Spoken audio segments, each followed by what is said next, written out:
মাত্রই গানটা করে শোনা। শোনা না শোনা।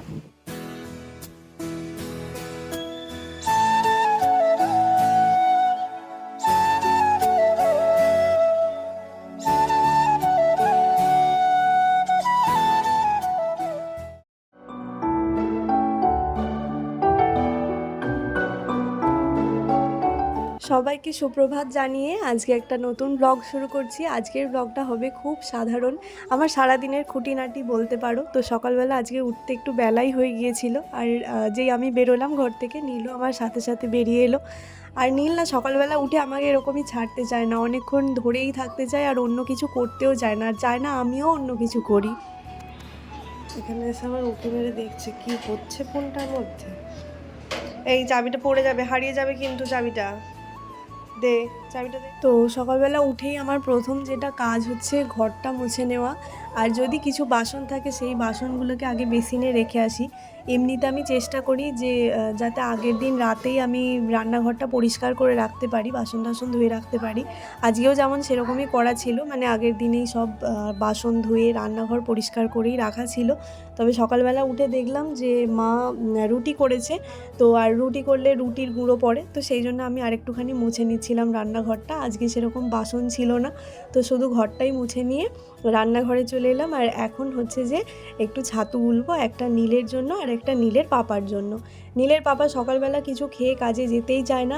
আগে অনেক চেষ্টা করেছি মুড়ি বা ভাত বা অন্য নানা রকম মুখরোচক জিনিস বানিয়ে দেওয়ার, কিন্তু ও ভালো খেতে চায় না। তো যেহেতু ছাতুর শরবতটা মানে লিকুইড জিনিস, ওটা মুখে নাড়তে হবে না, শুধু খেলেই হয়ে যাবে, সেই জন্য এইটাই দেখলাম যে একমাত্র সলিউশন এসে দাঁড়িয়েছে, যে এটা দিলে চুপচাপ খেয়ে নেয়, কিছু বলে না। বাকি যত ভালো খাবারই দিই না কেন ঠিক বলে যে খাবো না এরকম। আর নীলের ছাতুটাতে কিন্তু আমি মিষ্টি নুন কিছুই দিই না।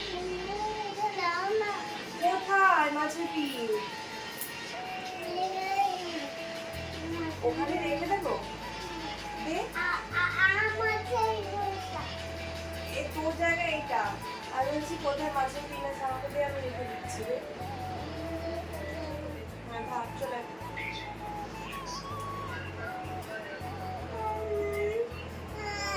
রান্না করতে রান্না করতে কি আছে তোর মেনুতে, আজকে কি আছে? মাছের ঝোল, মাছের ঝোল।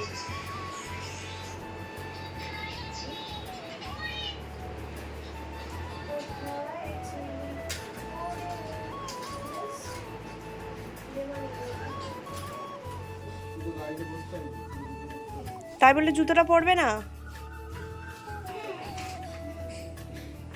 ওর পাপা কাজে যাবে, ও আবার বায়না করে করে ঘুরতে যাচ্ছে।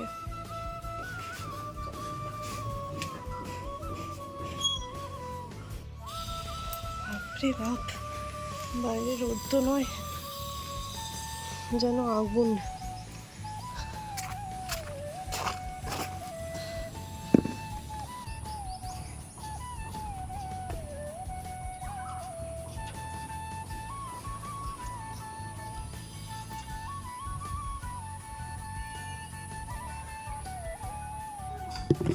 এই এদিকে আয়, আমি ছাদে উঠেছিলাম, খালি পায়ে পায়ে ঘর। আমি নামছি তো। টাটা করে দিয়েছো পাপাকে? খুশি হয়েছো ঘুরে এসে? শোনটা, এবার আমি করব হচ্ছে আমার সকালের চা। যা, চায় শর্টটা পড়ে গেলে ভালো লাগে না, এমনিতেই শর্টটা ছাউনিতে আটকে যাবে।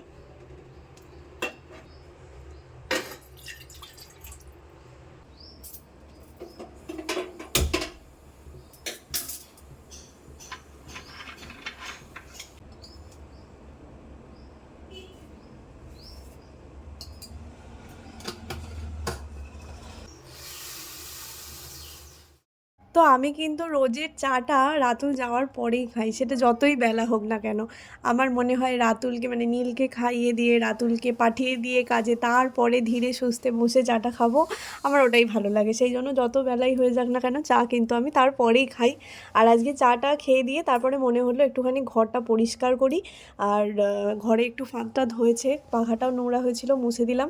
আর তারপরে বিছানার চাদরটাও আজকে ভাবছিলাম একেবারে চেঞ্জ করব। তো চাটা খেয়ে নিয়ে নীলের সাথে একটু সময় কাটিয়ে তারপরে লেগে পড়লাম কাজে। চলো, বিছানাটা তোলা হয়নি, বিছানাটা গোছাবো আর বেডশিটটা একেবারে চেঞ্জ করবো আজকে একটু। চলো একটু ট্রানজিশন করে দিই। হ্যাঁ,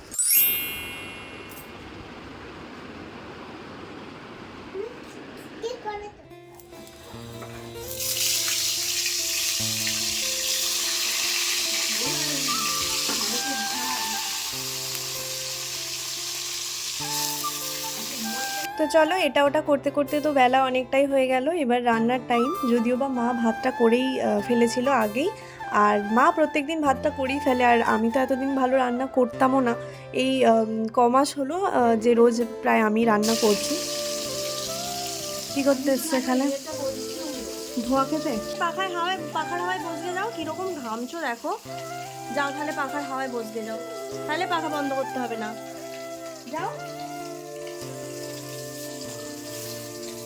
তোমাদেরকে কি যে বলি, নীল এতই মা ঘেঁষা হয়েছে, বাইরে সব খেলা পড়ে থাকবে, আমি এখানে রান্না করব যে ও আমার কাছেই শুধু এসে ঢুকে যেতে চাইবে। অবশ্য পাপা থাকলে সেটা করে না, পাপা থাকলে পাপার কাছে যেতে চায়, আদারওয়াইজ সবসময় আমাকেই শুধু খোঁজে। তো যেটা বলছিলাম তোমাদেরকে, এতদিন তো আমি বিশেষ রান্না করতাম না, মাই করতো। এখন কদিন আমি করছি রান্না। আর এই যে দেখছো মাটির উনুনেই কিন্তু আমি রান্না করি, আমার বেশ ভালো লাগে জানো তো। আর এই যে আনাজ টানাজ মাই কেটে রেখেছিল, এগুলো আর আমি কাটিনি, কারণ মাই ঠিক করে তো যে কি রান্না হবে না হবে। তো আনাজও মাই কেটে রাখে। আবার আমাদের মশলাও কিন্তু শিলেই বাটা হয়। একদিন যেমন আমার বড় মামিমা জিজ্ঞাসা করছিল যে মশলা কিসে বাটিস, তো ওটাও কিন্তু শিলে বাটা হয়। তবে কোনো কোনো দিন মা বেটে দেয় আর কোনো কোনো দিন আমি বেটে নিই। তো আজকে যেমন মা মশলাটাও বেটে দিয়েছিল, ওদিকে যখন আমি রান্নাটা করছিলাম তখন মা পাশে মশলাগুলোও বেটে দিয়েছিল। তো আমি জাস্ট রান্নাটাই আর কি করছি। আর আজকে আমাদের রান্নাও হচ্ছে খুব সিম্পল। আগের দিন রাতেই রাতুল মাটন এনেছিল, তো মাটনটা হয়েছিল বলে। আর আজকে রাতুলের দুপুরবেলার নিমন্ত্রণ আছে এক জায়গায়, ও খাবেও না, ও মানে বাড়িতে ও খেলে এই ঝোল জাতীয় জিনিসগুলো আমাদের বাড়িতে ভালো হতে চায় না, কিন্তু ও যেহেতু খাবে না সেই জন্য আজকে মাছ দিয়ে পাতলা করে সব রকমের আনাজ দিয়ে ঝোল হচ্ছে। আর আরেকটা তরকারি হবে, এই আর কি আমাদের আজকের সিম্পল মেনু।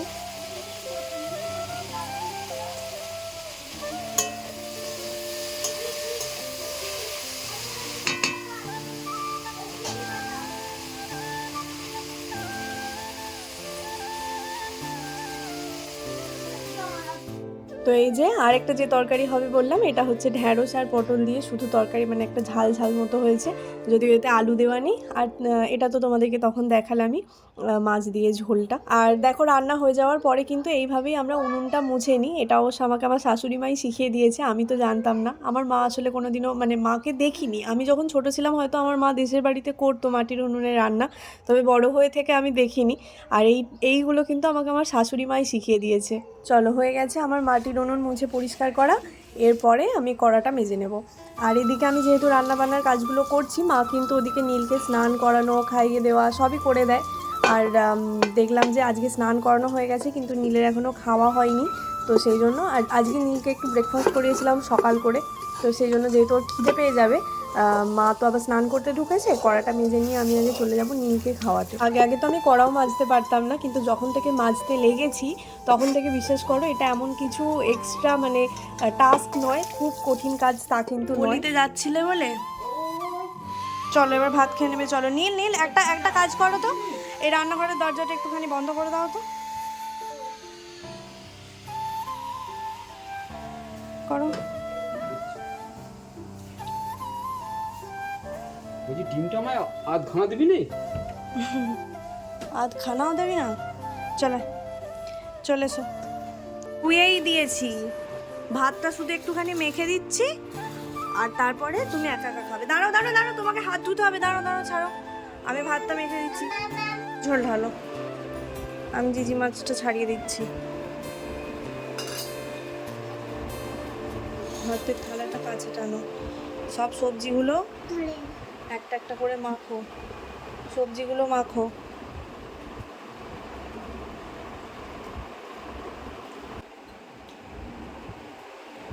জিজি মাছটা খাও।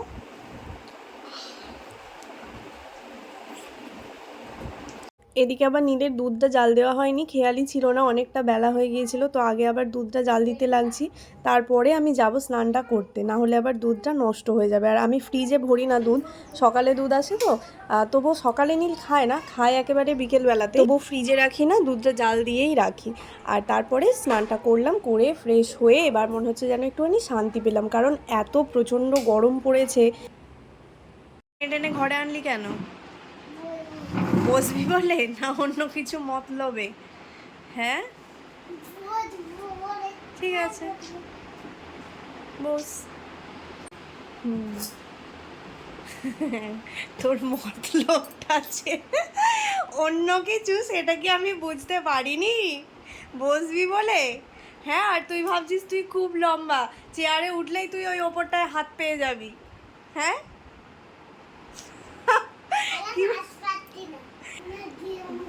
হ্যাঁ জেমস আছে না হাতি আছে, ওর পাপা মিছিমিছি বললো ওপরে জেমস তুলে রেখেছে, ও চেয়ার এনেছে, আমি পেরে দিইনি বলে এবার নিজে চেয়ারের ওপরে উঠে জেমস পারবে ওপর থেকে। বুদ্ধি খুব। নেই রে কোনো জেমস, পাপা মিছিমিছি বললো। পড়ে যাবি কিন্তু, তুই হাত পাস কখনো এখানে চেয়ারে উঠে, তাহলে মই আনতে হবে, মই আনতে হবে। তাহলে তুই সত্যি সত্যি মই আনবি? হ্যাঁ মই কই মানে মই কোথায় আছে বলে দিলে তুই সত্যি সত্যি মই আনবি? ঘুমটা হলো না ঠিকঠাক, কারেন্টটাও চলে গেল, পাখাটাও বন্ধ হয়ে গেল, ভালো লাগে না। ইশারায় কথা বলছে, ওর সখী, ওর বান্ধবী, ওর বান্ধবীগুলো শুধু সব ওর থেকে বড় বড় পড়তে এসেছে। বান্ধবী নয়, পিসি হয়। এই যে একটা পুচকে পিসি কোলে বসে রয়েছে। বল আমাকে বৌদি বল। কি বল? নীল বল, নীল বল, বল নীল বল। এ বাপরে নীল। আর বৌদি বল, বৌদি বল, বৌদি বল। তো যখন থেকে নীল হয়েছে তখন থেকেই তো আমি আর বাইরে কিছু করতে যেতে পারি না, বাড়িতেই পড়াই, ওটা কিন্তু ছাড়িনি, প্রথম থেকেই ওটাই আছে এখনো পর্যন্ত। তো ওই বিকালবেলা পড়াই, ওটাই এখন করছি আমি। আবার উঠবে, বাড়িতে একটু শান্তি করে থাকতে পারি না আমি, এইভাবে অত্যাচারিত হতে হয় আমাকে ওদের বাড়ির ছেলের দ্বারা। দাঁড়িয়ে দাঁড়িয়ে আবার দেখছে আমার বর, কিছু বলছেও না।